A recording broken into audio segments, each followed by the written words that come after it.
Chapter 1 Surprise, Surprise.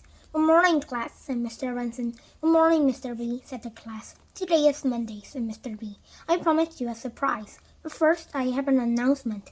Is it short? Justin asked. Pretty short, Mr. Benson answered. Last night, after we left school, one of the girls had babies. Mr. Benson told the class. Ooh, where are they? Can I see? Justin asked. I wish they'd be born when we are here, Kelly said. That would have been nice, said Mr. Benson. But birthdays don't always happen when you want them to.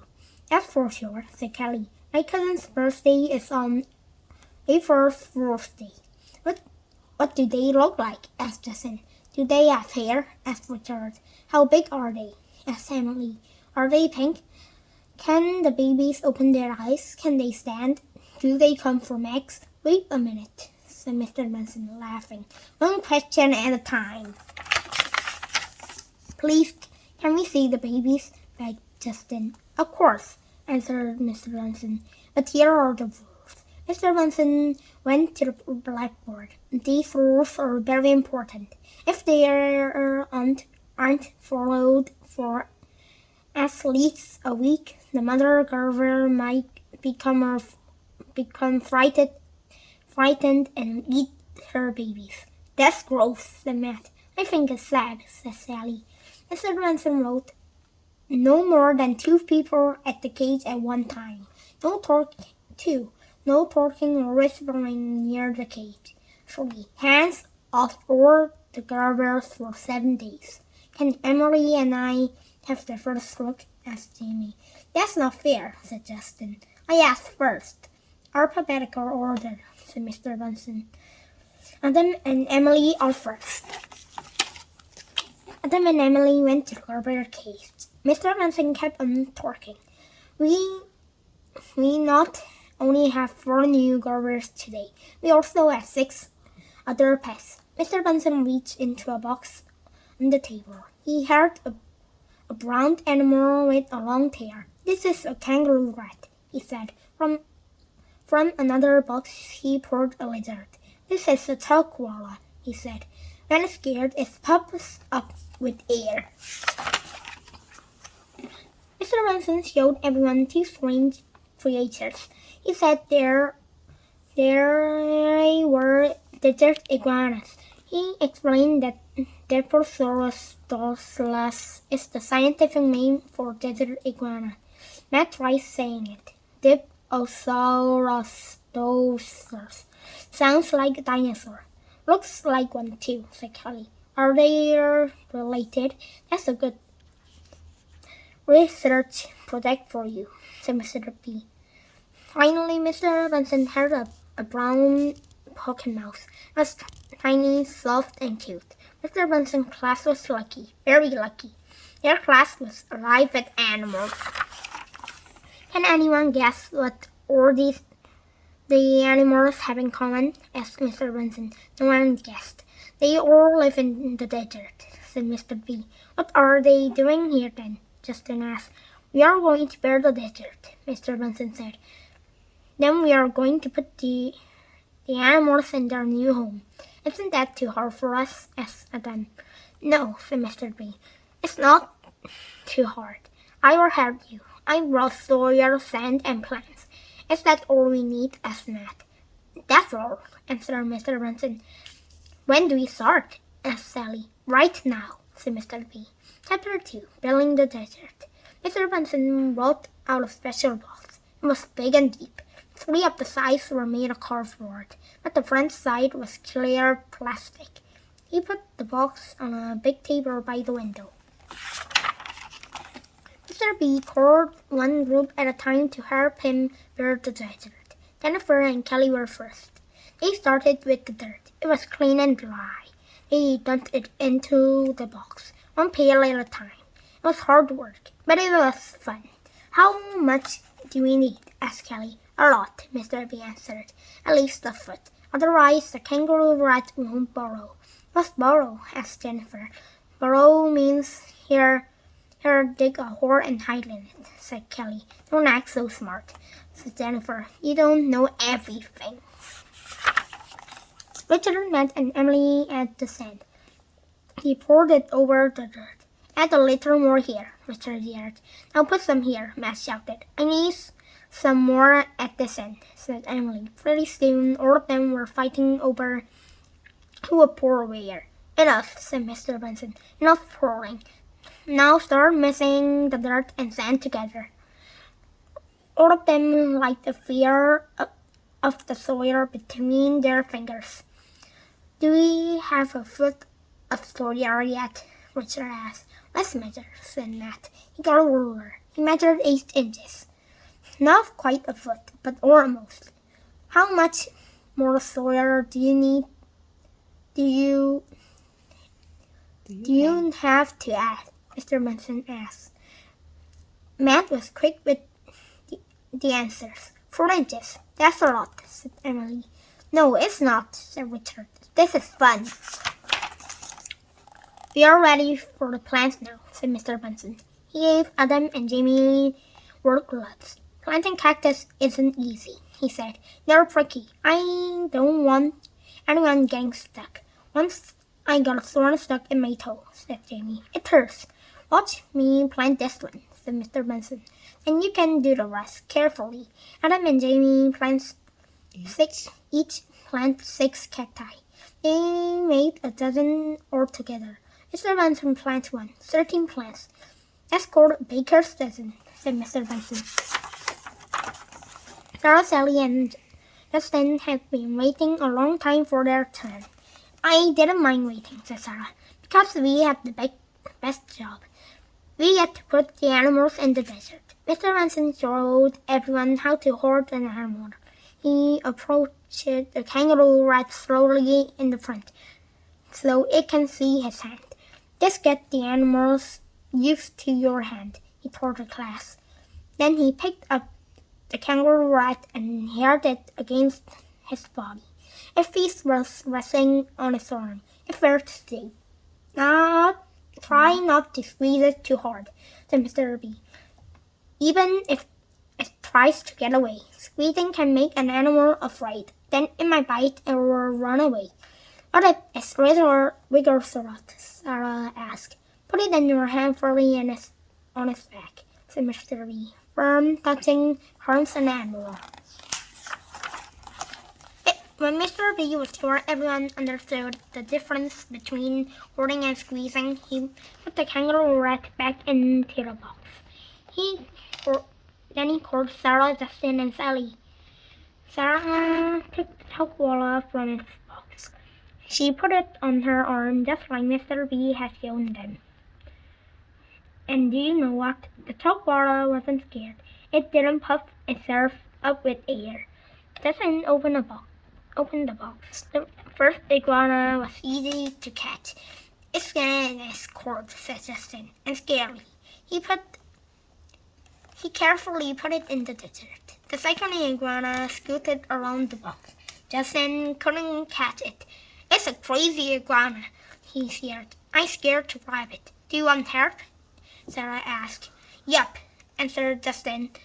I can catch it. The kangaroo rat was fairly big and quite easy to hold. Sally stroked its back. Then she put it into the desert. The kangaroo rat saw the iguana and chased it around the box. I hope they learn to get along, said Sally. Then she picked up the Pokemouse and held it in her hand. Its claws felt tingly. Its fur felt silky. Its nose wiggled when it sniffed. The Pokemouse was so soft and cuddly. Sally wished she could hold it for the rest of the day. Mr. B attached a light to the desert wall. Why are you putting a light in the desert? Asked Jennifer. Because our room isn't as warm as the desert, Mr. B explained. The desert gets cold at night, so we can turn the light off when we go home. Chapter 3. Where's the mouse? It was Matt and Kelly's turn to watch the animals in the desert. They had pencils and paper so they could draw pictures and make notes. That iguana looks comfortable, said Matt. He likes to be between the rocks and the heat lamp. The Diplosaurus Drosselus on the shady side of the rock looks comfortable too, said Kelly. Oh, Kelly, said Matt. Just say iguana. Matt started to draw a picture of the iguana warming himself near the lamp. When the kangaroo rat came around, the iguana jumped at him. The rat was in the iguana's territory, and the iguana was shooting it away. Matt thought he would like to hold the Pokémouse. He looked for it all around the desert. Kelly, he said, have you seen the Pokémouse? Nope, she answered. But I've been making notes about the kangaroo rat. I have been watching the mouse. Matt and Kelly looked at all over the desert, behind the rocks, under the cactus vines, in the corners. Then there were nowhere else to look at yet. The mouse is missing. Chapter 4, Lost and Found. What do you mean missing? Asked Jennifer.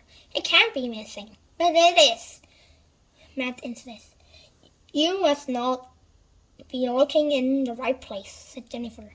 So come here and look for yourself, said Kelly. Jennifer searched, though that kindly. Fairly soon there were a crowd at the box. What's going on? Asked Mr. B. Matt lost the Pokémouse, said Kelly. I did not, said Kelly. Oh, Matt. Okay. Calm down, Matt, said Mr. B. Are you sure it isn't in his burrow? I didn't think of that, said Matt. He started to stick his finger down the Pokémouse hole. Wait, Mr. Benson stopped him.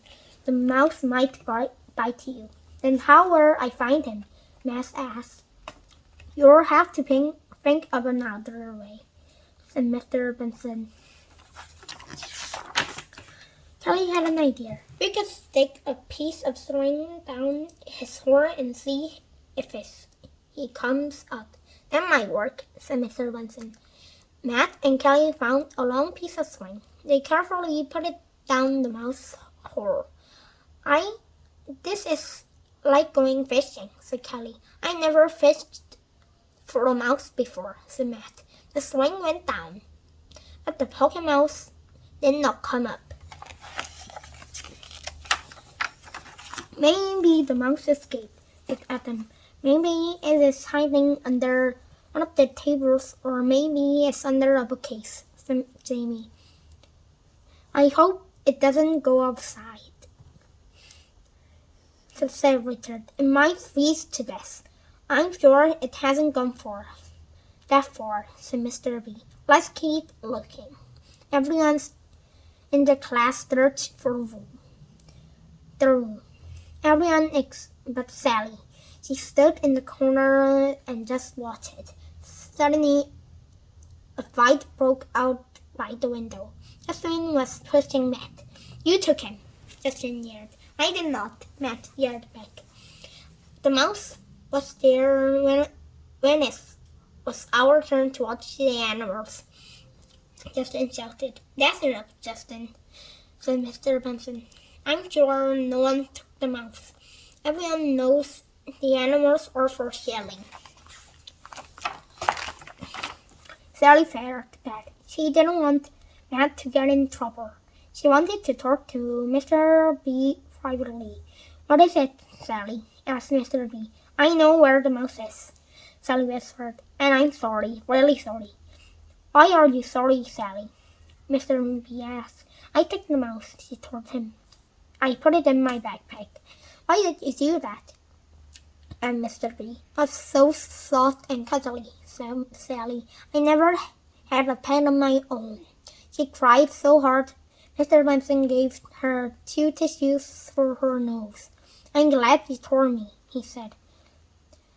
It is clear to me that you know that what you did was wrong. Let's get the mouse from your backpack and take it home to the desert. Sally wiped her eyes. Maybe if your parents say yes, you could take one of the baby Gerber's babies home when they're older. said Mr. B. Sally smiled. I like that. She gave Mr. Benson the pocket mouse. Now remember, Sally, she told her, this is a pocket mouse, not a backpack mouse, Sally giggled. Mr. Benson knew how to make people feel better. We found the pocket mouse, said Mr. B. Everyone back to your desk. Mr. Benson put the mouse back in the desert. Well, this has been quite a day, he said. What did everyone learn about pests today? Be careful with pests, said Justin. Especially when there are babies, said Emily. My squirrel, said Matt. Iguanas like to send themselves, said Kelly. Good, said Mr. Benson. Anybody else? Pests are fun to scare, said Sally. Right, said the rest of the class. Well, what should we do tomorrow? Asked Mr. Benson. You don't know? Don't you know? Justin called out. Maybe I do, and maybe I don't, Mr. Benson teased. You'll just have to wait and see. Class dismissed. Yay!